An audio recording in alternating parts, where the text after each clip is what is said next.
वालेकुम। जिसका नफ्स खरा ना हो रहा हो, इस बीज को खा लो फिर तमाशा देखो। औरत माफ़ी ना मांगे तो सर मेरा जूता तुम्हारा होगा जी। अस्सलाम वालेकुम। उम्मीद करता हूँ आप सब खैर आफियत से होंगे। मुझे उम्मीद है कि आप बहुत अच्छे होंगे। आज मैं आपको 10 साल पुरानी एक बात बताने जा रहा हूँ।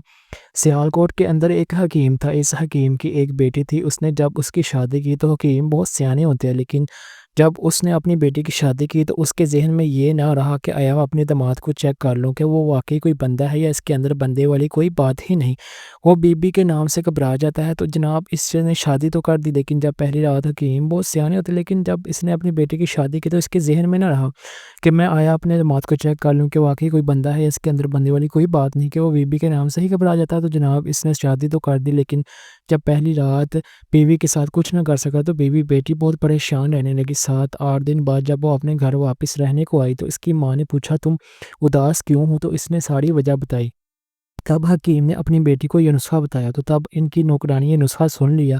उसने अपने खामद को ये नुस्खा बताया। उसके खामद ने 10 साल पहले मैंने उससे ये नुस्खा दिया और तब उसने 15 से 20 हज़ार रुपये में अपने खामद को ये कराया नुस्खा बताया। इसके खामद ने 10 साल पहले मुझे इस नुस्खा को दिया और तब उसने 20,000 रुपये दिए।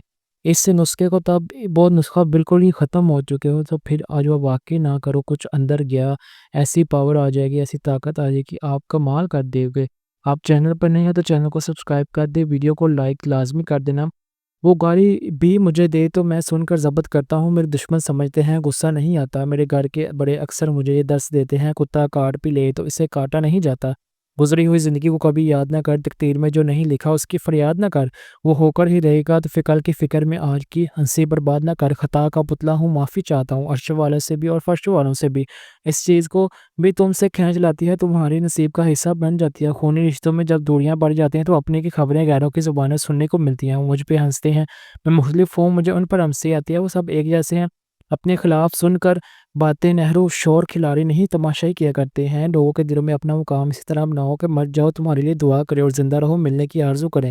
जब तुम पर मिट्टी डालकर तुम्हारा मुंह और बदन ज़मीन की 1.5 फुट नीचे दफन कर दिया जाएगा तो तुम्हारे पास अपने ईमान के अलावा कुछ नहीं होगा जो तुम्हें बचा सके। कुछ ताल्लुकात छींक की तरह होते हैं, ख़त्म होते ही शुक्र अल्हम्दुलिल्लाह का दिल करता है। हज़रत अली ने फरमाया, किसी ने पूछा, बहुत कोशिश करता हूँ सुबह नमाज फ़जर पढ़ूँ, उठा नहीं जाता। हज़रत अली ने फरमाया, नींद की वजह नहीं जो बल्कि सारे दिन तुम गुनाह करते हो। तुम्हारी गर्दन में तोक दाकर हथकड़ी और पाँव में बेड़ियाँ बनकर तुम्हें उठने नहीं देते। अल्फाज की अहमियत होती है मगर असर हमेशा लहज़ों में होता है। हर बार माफ़ करो मगर एतबार सिर्फ़ एक बार करो, क्योंकि माफ़ करने से आपको सुहाग मिलेगा और आपकी कुछ बेहतरी आएगी, लेकिन एतबार सिर्फ़ धोखा मिलता है और कुछ नहीं। इसके लिए एतबार बड़े ध्यान से करना चाहिए। आज का नुस्ख़ा ख़ास बहुत ही कमाल है, आसान सी चीज़ें हैं, नोट कर लो किस-किस टाइम्स और किस तरीके से खाना है, किन चीज़ों का लिहाज़ रखना है, परहेज़ क्या है, सारा कुछ मैं आपकी खिदमत में पेश करने जा रहा हूँ। मैं परहेज़ सिर्फ़ आपने नमक वाली चीज़ों से है। इस परहेज़ काली मिर्च की हांडी है जो है वो आपने इस्तेमाल करनी है। रात के वक़्त हमने 2 चम्मच खाने के नुस्ख़ा नोट कर ले। भिंडी के बीज, मकई के दाने, साबूदाना के बीज, अखरोट, दाल मखाना, फूल मखाना, मछली, बादाम, आलू बुखारा के बादाम, इन सारी चीज़ों का सफ़ूप बना लें। ये सूखा सफ़ूप जब तैयार हो जाए तो इस 3 धूप में रखना है। ये तब जब 3 दिन धूप के ऊपर जाए तो आपने हम वज़न शहद लेना है और इन चीज़ों को अच्छे इनके अंदर ये मिक्स करना है। इसी तरह अचार होता है।